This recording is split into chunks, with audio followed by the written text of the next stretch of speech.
Hey fam, it's your girl Amber Wynn, and in today's session with Kimberly Worthy of A Worthy Cause, we are going to take on an issue that most founders and executive directors struggle with when starting their nonprofit, and that's how to staff their organization. So, in this episode, we're going to take a non-traditional approach to staffing your nonprofit.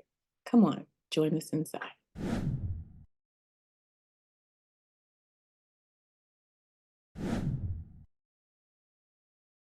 All right, so today we are going to take on an issue that every founder struggles with, sometimes even beyond starting the nonprofit. Sometimes it's 10, 15 years into the existence of the organization, and that is how to staff their organization. So, Kimberly, we know that we've already created this amazing budget where you envision everything being at optimal level, but it's going to take us a little time to get there, right?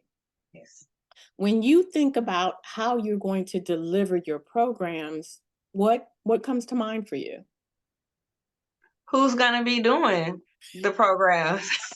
Like, we need some instructors. And any thoughts about how you would do that? How you would, deliver your programs? How you would get these people to do who would do it? Any thoughts on that? I think I would have went on Indeed. Like, you find any other job, you post it on Indeed. Okay. And at this point, meaning you just started, yes, we've got this amazing strategy, but you don't have any money in place. So how would you approach that? Yeah, you can Mm. probably find the people on Indeed, but they're gonna be like, how much you Yeah. got? Yeah. So how would you approach that given the fact that you don't have this huge pot of money waiting to pay for your staff yet?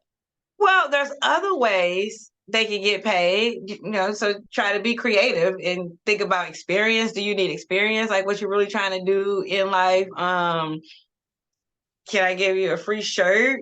And I don't know, maybe people collect shirts. It's just something other than money with the grand plan Uh-huh. that money is gonna come.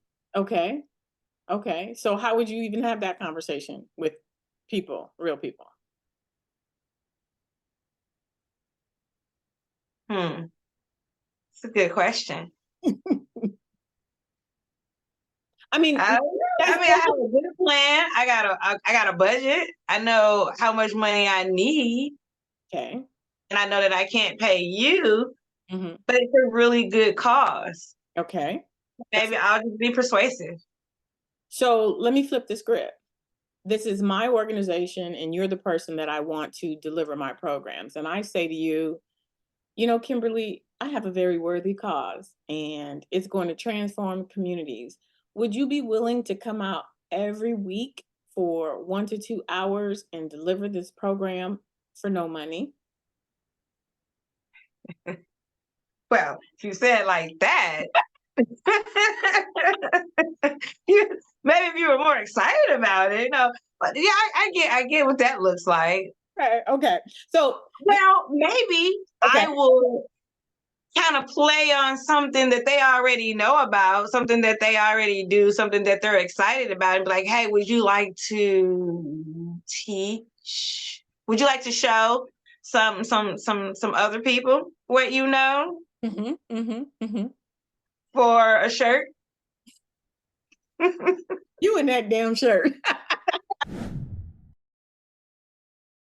If you don't have money in the bank, how are you going to get people to deliver your programs? Now, the normal approach is, oh, I'm going to have volunteers do it, right? So that's essentially what you're talking about. If someone is Yes, going to get paid in a t-shirt, they're volunteering, they're not getting paid in money, right? yes, yes. So let me just start by saying that that is not the optimal choice that a funder would really want to support. And the reason why is if you're applying for a grant and you're saying to me, please give me $250,000 so that I can pay these people to deliver this program or so that I can deliver this program. And I'm saying, well, what you got? And you're like, well, we're delivering the program with volunteers. Red flag, because um, you're saying to me, people who don't get paid, That's what a volunteer is delivering this program. So what I hear is, if Amber wakes up tomorrow, she doesn't have to come in because she's a volunteer. You see where I'm going with this? Yes, yes, yes. And so I have a lot of people who say, well, I would think that a funder would be happy because, the money's not going, to pay staff. It's going to, but your funder wants accountability. Your funder wants to know that if they give you this money, it's based off of, number one, experience from people who's been delivering the program consistently. What typically happens with nonprofits is you call up your cousin, your friend, or somebody who signed up and said that they're interested and say, can you come? And they're like, well, I can come for 3 days. And then somebody else will come from another 3 days, but it's not the whole duration of the program. So what does that say? That says that your programs aren't consistent, or there's no continuity in the deliverance of the program, which then, as a funder, has me question, how do you even evaluate that? If you're delivering it one day and I'm delivering it another, how do we know that consistently that the program is doing what it's supposed to do? So that's why it's important to try and get paid staff as quickly as possible. There is a workaround for volunteerism. I have given you a workbook. It's called Building Out the Nonprofit Volunteer Program. And there's a difference between having volunteers and having a volunteer program. A program says we train our people, we recruit, we train, and we make sure that there's consistency and continuity in the program. And with that, you would be like, okay, we have somebody who goes out and, maybe they'll go to a college and they'll say, who in this program is interested in becoming a social worker? And so you go to the social work program and you're like, hey, you guys have to do a couple of 100 hours, right, to become a social worker, whatever. Come get some real experience. So they come, you train them, and you say, okay, this is how we deliver the program. Here are the goals, and this is what you'll be doing. And we want you to sign them in, and so that there's consistency in the way the program is delivered. You ask them to commit to 1 semester. So you can say to your funder, no, they don't just drop in there. They commit to, 20 hours. I don't know how many hours is in a semester, 60 minutes, 60 hours, I don't know. But they commit to a certain amount of time so that you can say they're delivering this program the way that it was structured for that semester, right? Right. So technically they're not working for free. They're not. Well, this is, if you're working with the school, I would say make sure that they got school credit, because then now they have something that keeps them there, right? Yes. Right. Yeah. So technically, they're not working for free. They're getting experience that they're then getting credit for. So they get to, you know what I mean? So that is a good workaround for a volunteer, is to connect with the university with a class or a couple of classes where the students need to get real life experience. That's very viable.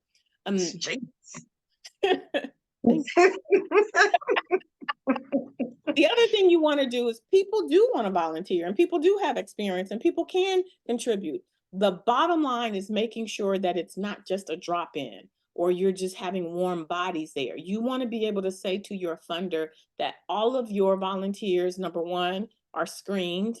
Number two, have background checks. Number three, that they are trained. So maybe the third Thursday of every month, that's when all of the volunteers come in and you say, hey, so this is what a worthy cause is, and this is what we're about, and this is, right? You give the big overview, and then you say, and here's the program that, you guys will be facilitating. We expect you to come, we want you to wear a black shirt, whatever.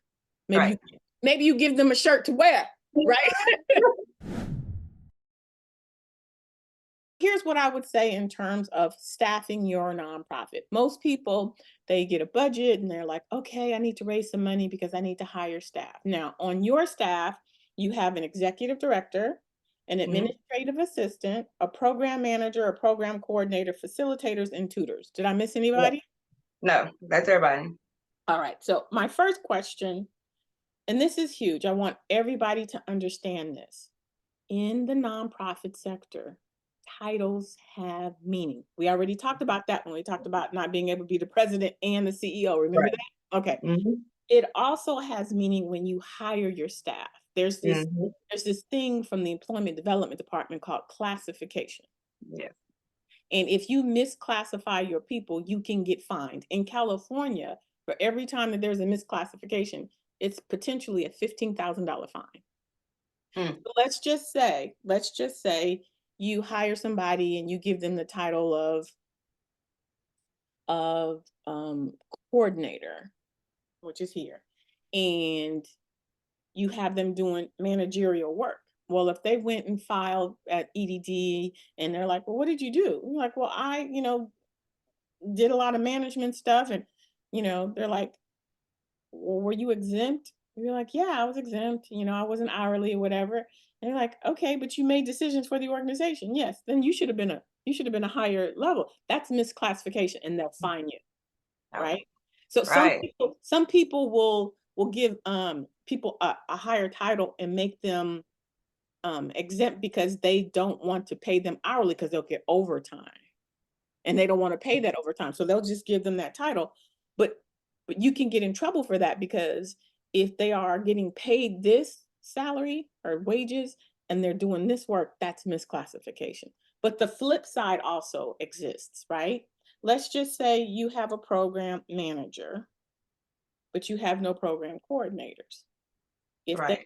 If they go and file for unemployment or whatever, and the person at EDD is going to say, well, who did you supervise? And they're like, I didn't supervise anybody.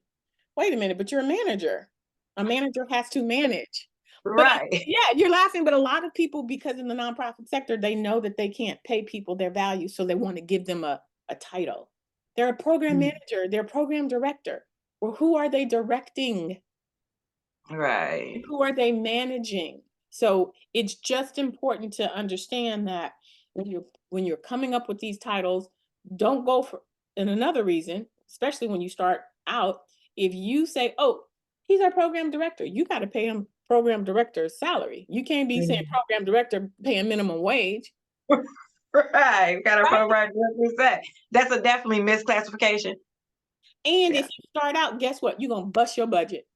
If you start out with a coordinator that's at minimum wage or slightly above minimum wage, two things can happen. Number one, you're not busting your budget, right? They're here, then they get to grow with the organization. If they start off as a coordinator, they show that they're loyal, they learn about the organization. And then in a year or two, you're like, you know what? I want to move you to senior coordinator. And then you move them up, you give them a little raise. You know what? I want to bump you up to supervisor, right?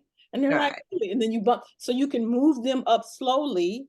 You can increase their wages slowly, but you're also developing them. Yes. If you For bring the role that you're moving them up to. if you bring them in as a director, the only position left is your position. Right. Right. And people want to advance. And so that's why it's important for those two reasons. Number one, so you don't misclassify them, but number two, so that you give them growth in the organization. Yes. A lot of times people hit this ceiling in the nonprofit because they give them these titles and there's nowhere else to go. This is what I want us to talk about today. I want us to talk about the reality of being a founder and staffing your organization. Okay. So like I said, most people would be like, oh, I need money so then I could hire a program coordinator, and then I want to hire. So the first position that should be paid in your organization is what position, Kimberly? It's the executive director. That's right. Without me, we there is no one. Let me tell you though, people start their nonprofit and they'll be like, well, I don't get paid. I pay them. They don't pay themselves. So, okay, I will say I thought of that, right? Because I was thinking about the possibilities. I was like, okay, so starting out, let's not have the administrative assistants. Let's have the virtual assistant, just to kind of, be light on the budget, right? And then I'm thinking, okay, I was like, well, okay, well, I cannot get paid and we can pay the facilitators, the people that's going to be actually doing the work. But then I was like, wait a minute, then I'm about to be somewhere else working, and I can't be here working. So we might as well pay me so I can be here doing the work that I'm supposed to be doing and leave all that other stuff alone. So that was my idea about it. But I did think about, maybe I Well, cannot get paid. I'm glad that you thought twice about it, because here's the thing. When you submit your budget to the funder and it doesn't show that you're getting paid, it says to the who is running this organization? A volunteer. Right. And I'm not writing a check to somebody who's volunteering, because you may not show up. So it's Right. really important that, when you submit for your grants or whatever, that you have a paid employee, that paid employee is the executive director. It's just Mhm. important. And that's why it's important that you start off with seasoned board members, because that's going to increase your likelihood of getting money quickly. Right. People struggle for 2-3 years with, people on the board who aren't seasoned. It just takes a long time. So when other consultants say, "Oh yeah, you should start with friends and family because they believe in you and support you," I'll look at them sideways and be like, "No, you need to start with seasoned board members because you want to ramp up faster. And if you have Mhm. seasoned board members, they can help to fundraise." You're dead on. That second position that you should hire for, it's not even a position. It is a contract role. That virtual assistant is a contract role. So technically, you have one paid position, which is your executive director, and then you have a contract role, which is your virtual assistant. Yes. Now, if you were to hire an administrative assistant, I don't know what the salary range is for Missouri, but out here in LA, it ain't cheapy cheap, cheap, cheap. You're gonna be somewhere around 40,000 for an administrative assistant. You add in the benefits, you probably up around 55,000, right? That's a lot of money to be starting off with. Yes. Yes. That's Versus, what I think to start off with. You know what I mean? Let's eliminate that if we can. yeah. And when you have a solid budget, when that money's coming in, and you would prefer to have an administrative assistant there in your office with you, that's fine. But I'm saying if you start off as a founder at the very beginning with the virtual assistant, here's what you can get. You can get somebody who can do the research to help you identify your board. Hmm. You can get somebody who can do the research on identifying grants. You can get somebody who can manage your social media, who can, create your newsletter, who can help you with even creating your curriculum. The world of virtual assistants these days, they come highly skilled. And you Hmm. can say to the agency that you're working with, I need someone who can really write, or I need someone who's strong in marketing, or I need someone who's really good with research, who's not afraid to reaching out. Like you can create your list of what you need in your virtual assistant. And what you need right now is somebody who's going to help you get off the ground, Yep. right? Exactly. So if you were to say, okay, the first thing we want to do to your virtual assistant is identify, I need you to find me at least 5 people in the Department of Social Services, because we made a list the last time, right? We said the Department of Social Services, we said somebody in law enforcement, we said group homes, school Mhm. districts. So you would give that list to your virtual assistant, and they would do the research to identify the most qualified people. You would then look at this list and say, yes, no, yes, no, yes, no, yes. And then they would reach out to them on LinkedIn, and they were like, hi, we are recruiting for board members. Can I send you a packet? Right? They would do all of that because Yes. because you because you still working, right? Right. But the work needs to get done, right? The work, Exactly. and if you have to wait until you come home from work, you're gonna be tired. But if when you come home from work, you get that email from your virtual assistant and it says, Miss Worthy, I've identified, it keeps Mhm. it keeps the ball moving. Yes, that's what I need. That virtual assistant sounds like yes. And here's the thing. You get to determine how much you spend. Like right now, you don't have a lot of money, but I tell people who are starting up, there are 2 things I would recommend that you invest in first. Number one, a virtual assistant. And then number two, your systems. So like QuickBooks and your CRM. Like, don't try to run out and hire people right now. Right. Yeah. Yeah. You want to build up your infrastructure. So your Mhm. virtual assistant is probably the best investment you can make starting out as a nonprofit, because that person is going to help you check off a lot of your to-do lists. Yeah. So that person's going to help me move forward so I can start moving up and then have a real person. Exactly. And I'll just let you know, I have some clients, they keep their virtual assistants. I know. I was like, it sounds like, you know what I'm saying? I might want to just keep it. It sounds like a virtual assistant is the way to go, to be honest. If you don't need sometimes people use administrative assistants, like if you have an event or something, you want the person there because then they can help you, bring in the stuff and set up the room. But my opinion is you just get a volunteer to help you do that kind of stuff, right? Okay. Sounds But like it. I'm just saying. But there may be a time and place when you're like, no, I really need an administrative assistant here. But I'm saying to start off, you start off with that virtual assistant, and you don't have a lot of money. It's going to come out of your pocket. That's normal. But you're going to invest in this virtual assistant. You get to say, I need somebody for 10 hours a month.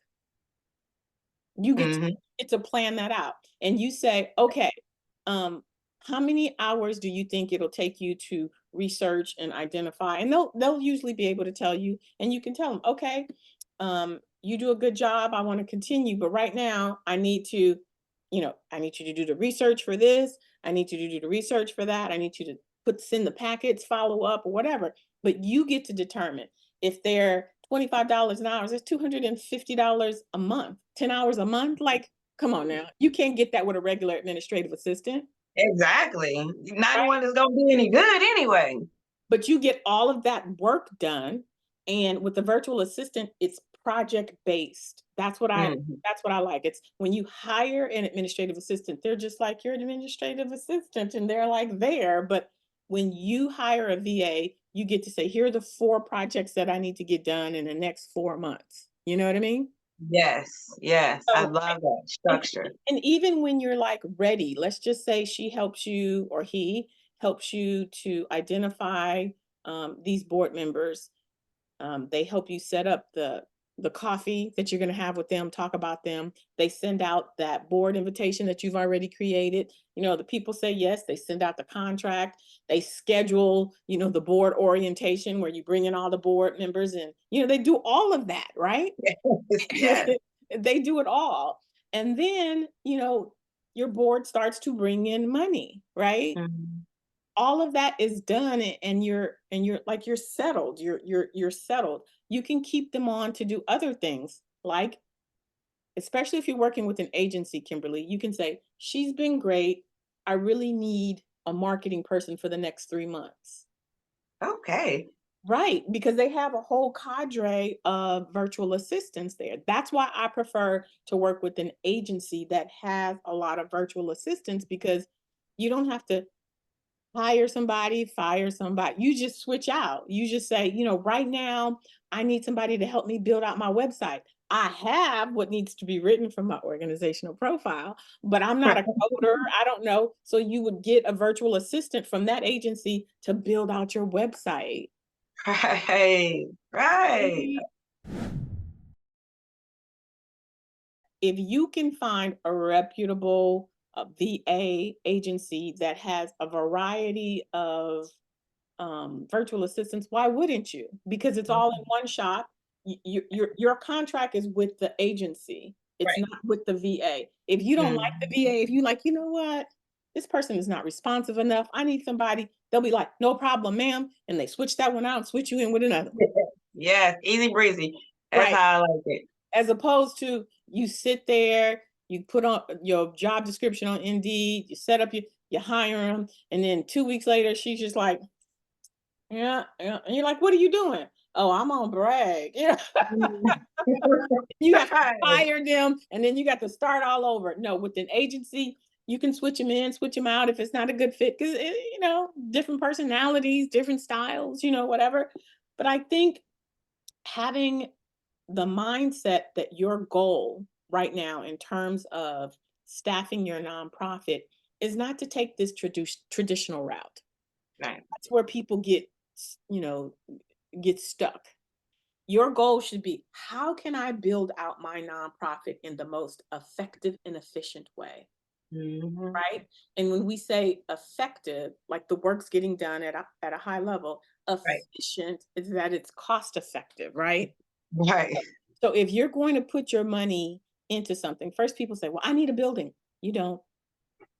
Put your money into this virtual assistant who's going to help you build that. That person can do research on CRMs, client relations management software. That's the system that's going to track the people, your donors, all of your data. So when a funder asks you for information, that administrative assistant just goes bloop bloop bloop and run a report, right? Mm-hmm. But she can or he can research which is the best CRM for your organization, right? Right. So to me, it's it's giving them all of the work you just don't have the time to do. Exactly. And then it's the stuff that's gonna get you moving forward, so then you can get the money to be able to hire the staff and get the building and all the stuff that you need for your budget. Absolutely. And think about it. Let's just say in the first 3 months that you hire this VA, you get 5 or 7 board members. You don't have to let that person go. You're going to be like, okay, I need you to put together my board packet. Here are the items that I need. They're going to drop it into a Google Drive, right? Here are Mhm. the, so when whoever's there is your volunteer, you can send it to them electronically. Heck, usually what they do is they'll print them out and have them in little books. But maybe you Yeah. say, you know what, we're trying to save the planet. So everybody electronically, we're gonna put it up on the screen so you don't have to print it out. But Yes. your VA can put them. Here's a folder for Amber Wynn. Here's a folder for Beyonce Knowles. Here's a folder for Kelly Rowlands. And so everybody goes into that drive and they get their folder and they get their information. A VA can do that. Yeah. So when we talk about the nonprofit workforce, we definitely want to hire people. We definitely want to get your staff funded. But that happens once you get your board and your board is engaged with fundraising, because we don't want you just to get a grant. Because what happens, Kimberly, is if you just get a grant and that grant ends, what happens to your staff? They can't get paid. They either become volunteers or unemployed. And we don't want to do that to people. Mm-mm. We No. don't. So that's the No. reason why you want to have a board, because they're going to continuously fundraise, right? And Mhm. you'll be able to continuously pay your people, right? Right. Right. So that's why it's important to just be able to pay things out of more than one pot, right? You don't want to say, well, this fund is for the facilitators, right? And then, oops, this fund right now we don't have no facilitators. We don't have nobody teaching the kids. So we really can't even keep going. So we spread it out, they can still get paid. There's restricted funds, which are grant funds, sometimes contracts, and even sometimes Mhm. individuals will say, well, I'll give you money, but it's only for this. Restricted means you can only use it for what it was given. Right. Whereas an unrestricted funding it's to further your mission, but they're pretty much like, do what you need to do with it. Like if it's unrestricted, you can say, well, we need it for salaries, or you can say we need it for this van, or you can say, right? So Right. the formula for success, for funding success, is 60% restricted and 40% unrestricted. Yeah, most people think it would be flipped, right? Yeah. It's just like, think about when you are paying the bills in your house. Which ones do you pay first? The important ones, the ones that keep the lights on, the one to keep the roof over our head, the one to keep the water running. Okay, so it's the same way with the nonprofit. You want to make sure that you have money to cover your program. So that's why it's you want to make sure you have 60% of restricted, because your programs are what's most important, right? So Right. 60% because you want to make sure that your community is, continuously getting the services. So that's why it's 60%. But you need 40% of it to be unrestricted so that you can bob and weave, right? If that Mhm. grant that they said you're gonna get, if it was supposed to come in July, but something happened and it doesn't come until August, you've got this unrestricted funds to fill in that gap until that grant gets here. Or you've just got this unrestricted funds coming from different ways so that you're not dependent on that money. Yeah, it's coming. Yeah, you need it, but like you're not going to crumble if it's not there. And then after, so it's just gonna be like me, but then and the virtual assistant, but then after and the volunteers, because there's a program for the volunteers, so they're not just like volunteering, they're like learning skills and they're doing stuff. So, but after that, After the your first virtual person, assistant, the first person I would hire if you are letting your volunteers is a volunteer coordinator. that's gonna be my next question. So my next person will be the volunteer coordinator, so she can do the volunteer program. So technically, we'll have a workforce. You It'll will. be me, a virtual assistant, and a volunteer coordinator. Yes, ma'am. And then we can start with facilitators and tutors will be like very, very last. Absolutely. And listen, for your facilitators, those aren't staff people. Those are people, say for example, if I worked at Bank of America, you could go to Bank of America and say, "Hey, I see that you guys have, an employee volunteer program. Would you be willing to work with me to come show my kids how to start a bank account?" Those are Oh, those are your facilitators. They have the experience. They're from Bank of America, right? So you can right. engage with them to deliver that piece of content. How to open up a checking account, a banking account, to talk to them about what are the things that they look for. Do they run your credit? Do you just those types of things? So you can get facilitators who are subject matter experts. You never have to hire them, right? You, Okay. you can get you can get a nurse to come in and talk to them about like hygiene because maybe they never got that. That would be a facilitator to talk, right? Okay. You see Okay. what I'm saying? So Yeah. and for your facilitators, this is where your unrestricted monies come in. You're going to pay them $250 for their time to come and talk to your people. Boom, Right. bam. Exactly. Okay. I like that. A lot of times my people get overwhelmed. A lot of times my people are, well, we have volunteers and it's just raggedy volunteers. It's not structured. You know, Mhm. Funders understand that you're building. It's just how you build. Are you building a house of sand, a house of sticks, or is it a house of bricks? I'm trying to build a house of bricks. I'm just saying. So I know people get frustrated with me because I'm like, no, you don't want to, but there is a way to do it. And there's a way to do it so where it is manageable and so where you can build and not get overwhelmed, but never lose sight of the fact that you have a $500,000 budget. You're going to start off probably, with 100,000, right? Or whatever it is that your board can fundraise, but your Mm. sights are always on that 500,000 because that's what you want to get in order to have an optimal program in your community. Right, right. So this is all refreshing because I'm telling you, thinking about, who's, like I said, who's gonna run the programs. You know what I mean? Like I got ideas of how we finna build this organization, but who's finna run these programs is a whole nother story. So that could, feel kind of overwhelming. But when you break it down the way that you did, like I can get, and then I don't even want to use the word free because they're not really free. They're just, there's an exchange going on. We building connections. Everything's going to be all good as we continue to elevate, in the community and in the organization. So, I mean, I just like the whole idea. It's digestible. That's Okay. the word that I'm looking for. It's digestible. I'm not swallowing it all at the same time and it's getting stuck in my throat, right? Like at first, when you're thinking about it all at the same time, it's just like, oh my God, how's we gonna do this? And then it kind of like puts a pause on everything because you kind of can't move forward because you kind of stuck on this one thing right here. And it don't even have to be that way. If you break it down into little chunks and make it easier to digest, and then it kind of gets exciting because I'm like, oh, I can okay. do this, right? Yeah, I can do this. It's Now, really listen, this is the purpose of having a nonprofit professional on your side. If you think about it, like, are you into sports? Yeah, I like college basketball specifically. All right, I'm a football player, but let's just use basketball as the analogy. So here you are ready to play this game, but you've never, you don't know what to do.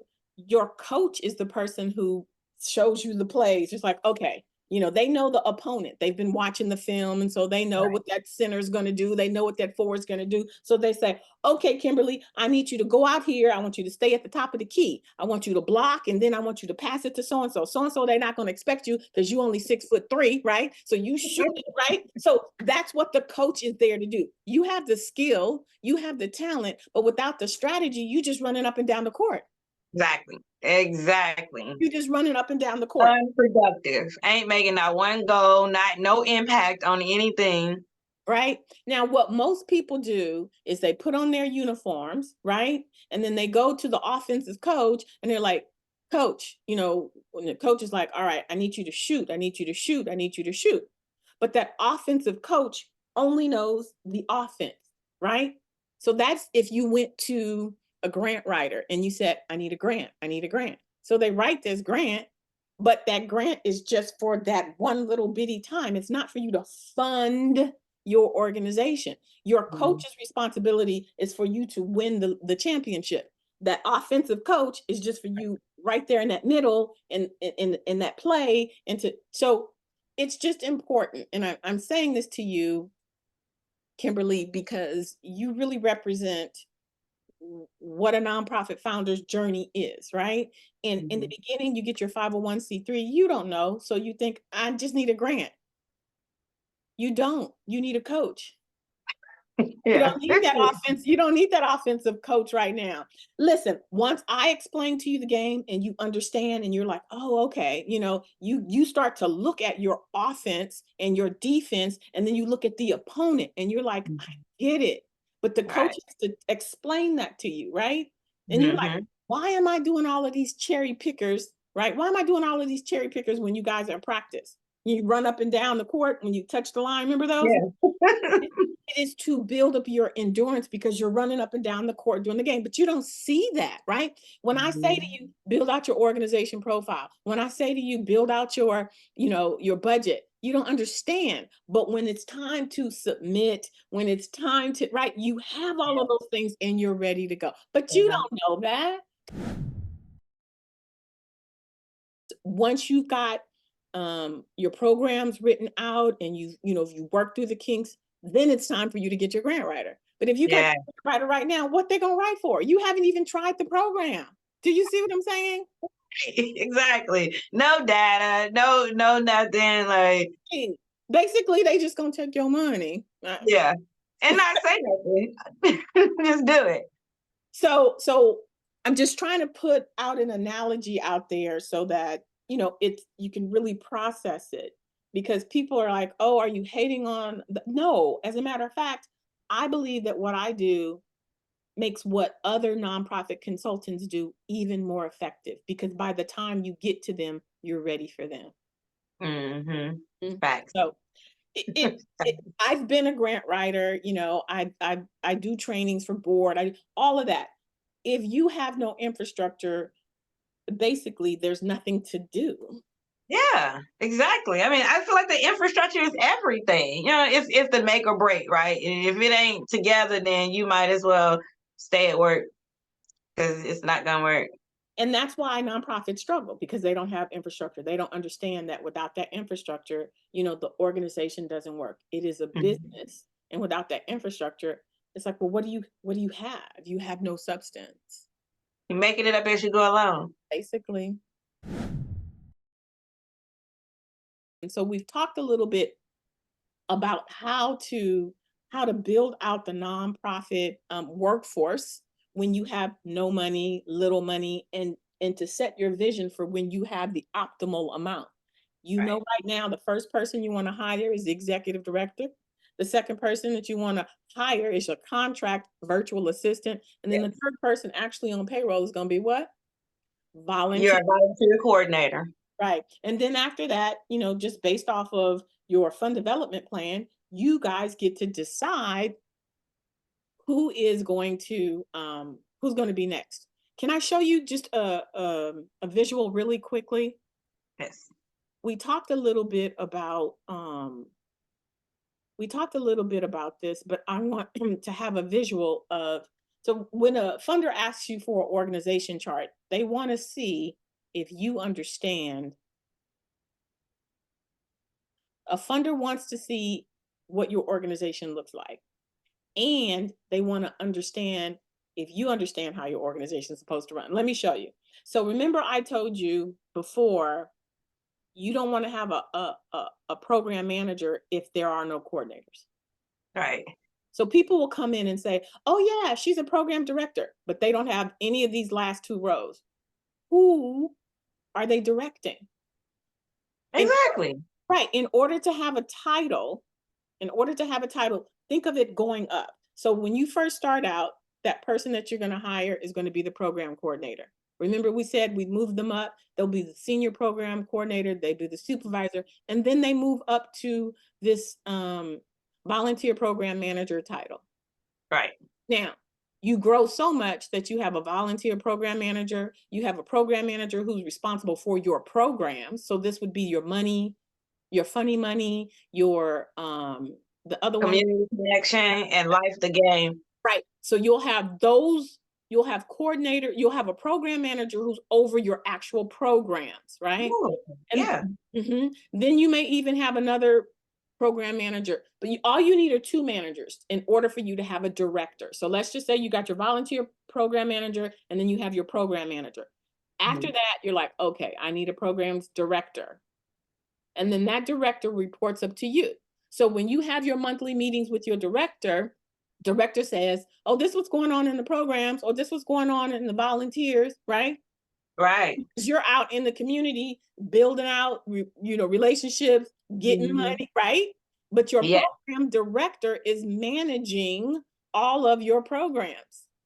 Okay. And your managers are managing your coordinators. So your manager is saying, okay, to the coordinators, I need you to go over to First Baptist Church because they're having a job fair and we want to recruit so and so. I want you to go over to this conference because DPS is doing this and I want you to make connections. That's what your manager's doing, saying to your coordinators, go out into the community, go get us this, go work with this. I got a call from this resource, da da da da da. So they're running their programs, and then the program managers are reporting up to the director, who is running the managers.